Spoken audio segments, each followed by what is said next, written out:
ഇതെന്താ സംഭവം എന്നറിയോ? ഇതെന്താ കുറച്ച് കുത്തുകളിട്ട് ഇങ്ങനെ യോജിപ്പിച്ച് കളിക്കുക. എന്നാൽ അങ്ങനെയല്ല. പണ്ട് സ്കൂളിൽ പഠിച്ചിരുന്ന സമയത്തുണ്ടായിരുന്ന കുറച്ച് കളികളിൽ ഒന്നാണിത്. അന്നൊക്കെ ഇതുപോലെ പൂക്കൾ വരയ്ക്കുക, പൂജ്യം വെട്ടി കളിക്കുക, SOS കളിക്കുക, അതേപോലെ പുഴയും വീടും ഒക്കെ വരയ്ക്കുക, മരങ്ങളെ വരയ്ക്കുക, കിളികളെ വരയ്ക്കുക. ഇതൊക്കെയായിരുന്നു മെയിൻ കളികൾ.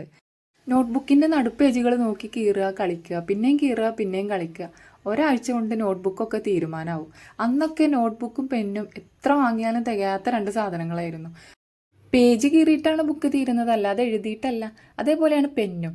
പെന്ന് 2 ദിവസം കൊണ്ട് തീരുമാനമാക്കും. അതിൻ്റെ നിബും ട്യൂബും ഒക്കെ വേറെയാക്കി അങ്ങോട്ടൊന്ന് തിരിച്ചൂതും ഇങ്ങോട്ടൊന്ന് തിരിച്ചൂതും. അങ്ങനെ പെന്നിൻ്റെ കാര്യത്തിൽ തീരുമാനമാകും. അവസാനം യൂണിഫോം നിറച്ച് മഷിയും കൊണ്ടാണ് വീട്ടിലേക്ക് പോവുക. പിന്നെ ഇത് കഴുകിയിട്ട് പോണില്ല എന്ന് പറഞ്ഞിട്ട് വീട്ടിൽ നിന്ന് കിട്ടുന്നത് വേറെ ഉണ്ടാവും. എത്രയൊക്കെ അടി വാങ്ങി കൂട്ടിയാലും പിറ്റേ ദിവസം വീണ്ടും ഇതന്നെ ആയിരിക്കും പരിപാടി കേട്ടോ. അപ്പോൾ എന്തായാലും ആ കാലമൊക്കെ ഭയങ്കര രസമായിരുന്നു കേട്ടോ. ഇപ്പോൾ ഓർക്കുമ്പോൾ അതൊന്നും കഴിയണ്ടായിരുന്നു എന്നൊക്കെ തോന്നും. പക്ഷെ ഇനിയിപ്പോൾ എന്തായാലും അതൊന്നും തിരിച്ചു വരാൻ പോണില്ല. ഇപ്പോഴത്തെ കുട്ടികൾക്കൊക്കെ ഇങ്ങനത്തെ കളികൾ കളിച്ചിരുന്നു എന്ന് പറയുമ്പോൾ അയ്യേ ഇങ്ങനെയുള്ള കളികളാണ് നിങ്ങളൊക്കെ കളിച്ചിരുന്നതെന്നൊക്കെ തോന്നും. പക്ഷെ ഇതൊക്കെ ഭയങ്കര ഒരു രസമുള്ള കളികളായിരുന്നു അന്നൊക്കെ. ഇങ്ങനത്തെ പൂക്കളൊക്കെ വരച്ചിട്ടുള്ളവരൊക്കെ ഒന്ന് പറയാം കേട്ടോ. ഇതേപോലെ ഇനി ഒരുപാട് ഐറ്റം ഉണ്ടായിരുന്നു കേട്ടോ.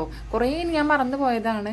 അപ്പം ഈ പൂക്കളൊക്കെ ഞാൻ ഇടയ്ക്കിടയ്ക്ക് ഒരു ബുക്കോ പെന്നോ ഒക്കെ കിട്ടിയാൽ അപ്പം ഞാൻ ഇതേപോലത്തെ പൂക്കളൊക്കെ വരച്ച് നോക്കും. എനിക്ക് ഓർമ്മയിലുണ്ടായിരുന്ന പൂക്കളൊക്കെ പണ്ട് വരച്ചിരുന്നതാണെങ്കിലും ഞാനത് ഇപ്പോഴും ഇടയ്ക്കിടയ്ക്ക് വരച്ച് നോക്കും. അപ്പോൾ അതുകൊണ്ട് ഞാനത് വല്ലാതെ മറന്നിട്ടില്ല കേട്ടോ. അതുകൊണ്ടാണ് എനിക്കിത് ഇപ്പോഴും ഓർമ്മ കിട്ടുന്നത്. ചിലതൊക്കെ മറന്നിട്ടുണ്ട്, ഒരുപാടുണ്ടായിരുന്നു ഇതേപോലത്തെ, കുറേ മറന്നു പോയതാണ് കേട്ടോ. അപ്പം ഇതേപോലെ ഓർമ്മയിൽ കിട്ടുന്ന പൂക്കളൊക്കെ ഉണ്ടെങ്കിൽ, അതേപോലെ ഇതുപോലെ ചെയ്തിട്ടുള്ളവരൊക്കെ ഉണ്ടെങ്കിൽ ഒക്കെ ഒന്ന് അഭിപ്രായം ഒന്ന് പറയുക.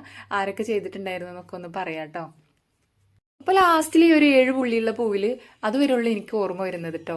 പിന്നെ കുറച്ച് വരയ്ക്കുന്നത് ഏതാ വെച്ചാൽ കുറച്ച് കിളികൾ, അതേപോലെ പുഴകൾ, മലകൾ, ഇതേപോലത്തെ സാധനങ്ങളൊക്കെയാണ് പിന്നെ വരച്ചിട്ടുണ്ടായിരുന്നത് കേട്ടോ. അപ്പോൾ നിങ്ങൾക്ക് ഈ വീഡിയോ ഇഷ്ടമായില്ലേ എന്ന് അറിയിക്കുക. അതേപോലെ എൻ്റെ ചാനലൊന്ന് സബ്സ്ക്രൈബ് ചെയ്യുക. അതേപോലെ നിങ്ങൾക്ക് ഇഷ്ടമായോ ഇല്ലെന്ന് അറിയിക്കുക കേട്ടോ. പിന്നെ ഞാൻ ജ്വല്ലറി മേക്കിങ്ങും അതേപോലെ ക്ലോത്തിൽ വരുന്ന ഡിസൈനൊക്കെ ഞാൻ ചെയ്യുന്നുണ്ട്. അപ്പം അതിൻ്റെ വീഡിയോസൊക്കെയാണ് ഞാൻ ചെയ്യുന്നത് കേട്ടോ. അപ്പോൾ നിങ്ങൾക്ക് യൂസ്ഫുൾ ആയെങ്കിൽ അതൊക്കെ ഒന്ന് അറിയിക്കുക. അതേപോലെ സബ്സ്ക്രൈബ് ചെയ്ത് സപ്പോർട്ട് ചെയ്യാൻ ആരും മറക്കരുത് കേട്ടോ. അപ്പം ഇന്നത്തെ വീഡിയോ ഇത്രയാണ്. അപ്പം ഇതുവരെ എൻ്റെ വീഡിയോ കണ്ട എല്ലാവർക്കും ഒരുപാട് താങ്ക്സ് ഉണ്ട്. അപ്പോൾ സബ്സ്ക്രൈബ് ചെയ്ത് സപ്പോർട്ട് ചെയ്യാൻ ആരും മറക്കരുത്. അപ്പം താങ്ക് യു ഫോർ വാച്ചിങ്.